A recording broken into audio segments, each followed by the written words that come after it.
Hello dear friend, welcome back to my YouTube channel NB class by study में।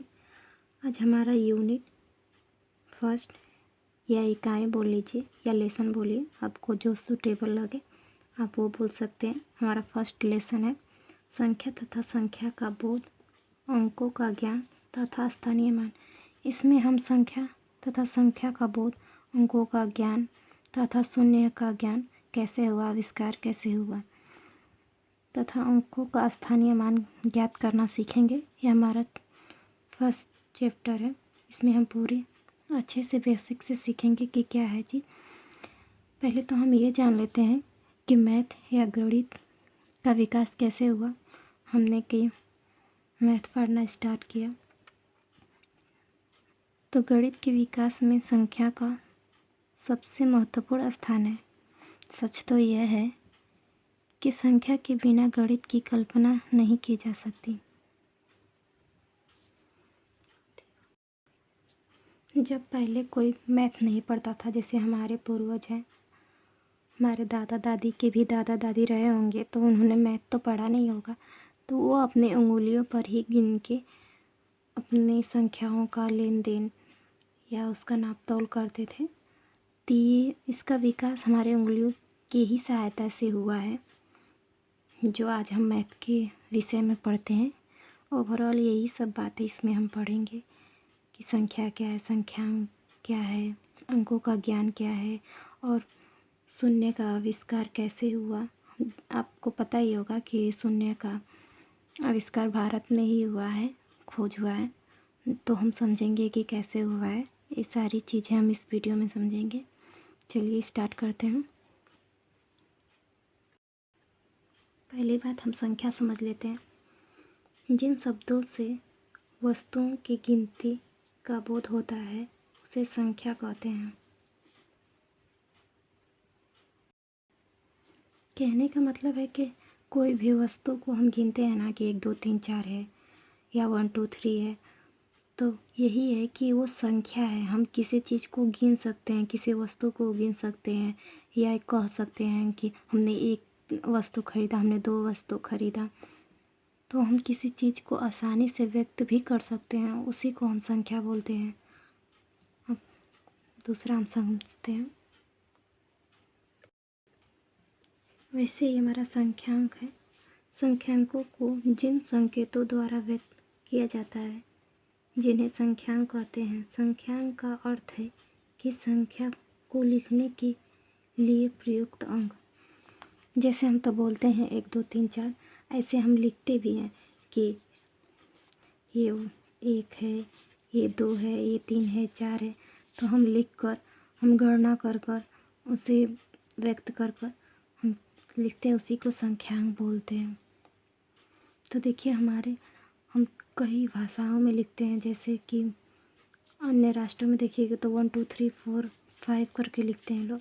हम ऐसे लिखते थे, हम लोग पहले जब पढ़ते थे तो ऐसे 2 बनाते थे, ऐसे 3 बनाते थे। तो ये हमारी देवनागरी लिपि में थी।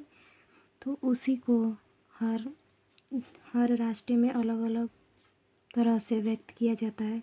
तो हम संख्यांक को हम ऐसे व्यक्त करते थे। तो वही चीज़ है कि हम किसी चीज़ को व्यक्त करते हैं संकेतों द्वारा, तो उसी को संख्यांक बोलते हैं। वैसे ही हमारी देवनागरी लिपि में ऐसे लिखते हैं हम 1 2 3 4 5 6 7 8 9। वैसे ही रोमन में लिखते हैं 1 2 या 1 2 3 4 5 6 7 8 9। वैसे ही अंतर्राष्ट्रीय है 1 2 3 4 5 6 7 8 9। तो ये सब हम जो लिखते हैं उसी को संख्यांक बोलते हैं। और संख्या तो वही है जिसे हम गिनते हैं 1 2 3 4। जो हम बोलते हैं वो संख्या है, जो हम लिखते हैं वो संख्यांक है। कहने का मतलब यही है।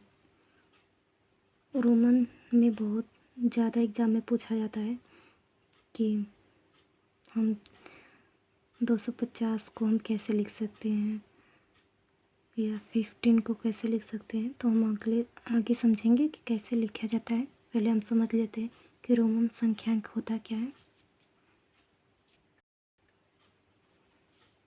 हम रोमन संख्यांक को समझ लेते हैं। यह एकमात्र संख्यांक पद्धति नहीं है। संख्यांक लिखने की पुरानी पद्धतियों में से एक पद्धति रोमन संख्या की पद्धति है। यह पद्धति अभी भी अनेक स्थान पर प्रयोग की जाती है। जैसे हम घड़ी में रोमन संख्याओं का प्रयोग देखते हैं।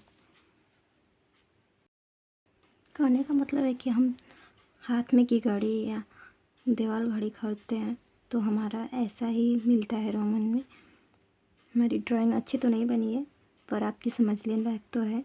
तो हम ऐसे ही घड़ी देखते हैं जो रोमन में होती है, तो इन्हीं का प्रयोग हम ज़्यादातर देखते हैं। वैसे ही हम अपने कक्षा में जाते हैं, जैसे प्राइमरी लेवल की कक्षा में जाएंगे चाहे किसी भी, तो वैसे ही लिखा होता है 5 करके या 6 करके, ऐसे ही करके सब लिखे होते हैं कक्षाओं के आगे कि ये 6th क्लास है, ये 7th क्लास है।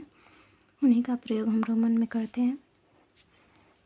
चलिए और देखते हैं। वैसे तो आपको पता ही होगा कि रोमन नंबर कैसे लिखते हैं।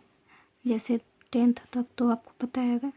अगर नहीं पता है तो हम 20 को XX लिखते हैं और 13 को XXX लिखते हैं, जो हमारा रोमन नंबर है।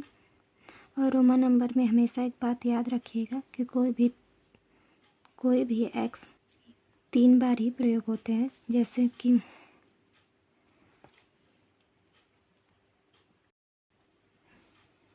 कि हम 13 को 3x ही लिख सकते हैं। हम 14 को 4 बार x नहीं बना सकते, ये हमारा गलत हो जाएगा। हम ऐसे लिख सकते हैं जैसे कि 15 को हम L लिखते हैं, तो वैसे ही हम 14 को लिखेंगे तो L में x माइनस कर देंगे तो हमारा 14 हो जाएगा, 40 हो जाएगा। मतलब 50 में से 10 घटा देंगे तो 40 ही आएगा ना। तो वैसे ही हम इसको लिखते हैं। हम 3 बार से ज़्यादा नहीं लिख सकते हैं किसी भी चीज़ को, ये बात हमेशा याद रखिएगा। वैसे ही हम x को 10 को x से प्रदर्शित करते हैं। वैसे ही 50 को L से प्रदर्शित करते हैं और 100 को C से प्रदर्शित करते हैं और 500 को D से प्रदर्शित करते हैं और 1000 को M से प्रदर्शित करते हैं। यह आपको पता होना चाहिए क्योंकि एग्ज़ाम में एक नंबर का तो आएगा ही आएगा कि रोमन नंबर दे देगा, या तो आपको अंक दे देगा तो आपको रोमन नंबर में लिखना होगा, या तो रोमन नंबर ही दे देगा आपको अंक में लिखना होगा। तो आपको पता होना चाहिए कि कैसे होता है ये। जैसे कि हम 49 को कैसे रोमन नंबर में लिख सकते हैं, देखिए।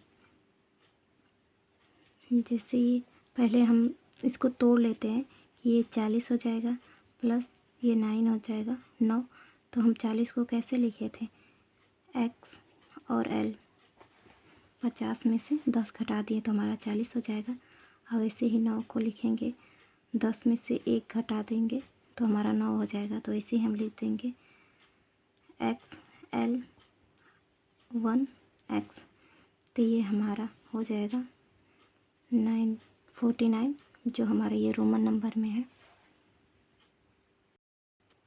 एक बात को हमेशा याद रखिएगा कि V, L और D का 2 बार प्रयोग नहीं होता है। जैसे 5 है, 50 है और D 500 है, तो इसका हम V नहीं लिख सकते हैं 2 बार, ये हमारा गलत हो जाएगा। ना हम L लिख सकते हैं कि ये L 50 है और ये L 50 है तो 100 हो जाएगा, ये हम नहीं लिख सकते। और ना ही D लिख सकते हैं क्योंकि ये 500 है, 500 1000 हो जाएगा, तो ये हम कभी नहीं लिखते। इनका कभी भी 2 बार प्रयोग नहीं होता, तो इस बात को हमेशा याद रखिएगा।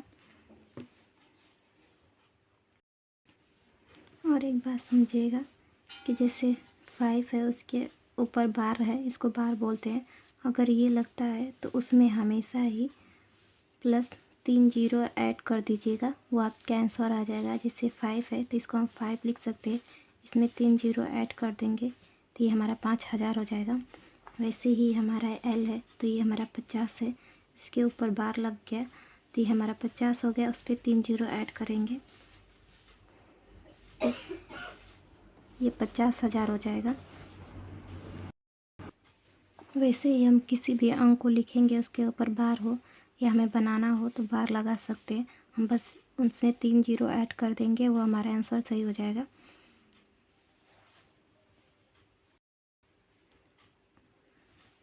हमारी वीडियो लंबी हो जा रही है, इसलिए हम अंक ज्ञान और शून्य का आविष्कार और स्थानीय मान और हम सेकेंड पार्ट में पढ़ेंगे। ये हमारे आधे घंटे की वीडियो हो जाएगी अगर हम पढ़ाएंगे तो हम इतने ही पे ख़त्म करते हैं। आई होप आपको समझ आ गया होगा। हमारी वीडियो अच्छी लगी तो लाइक करें, शेयर करें, सब्सक्राइब करें। Thank you for watching my video.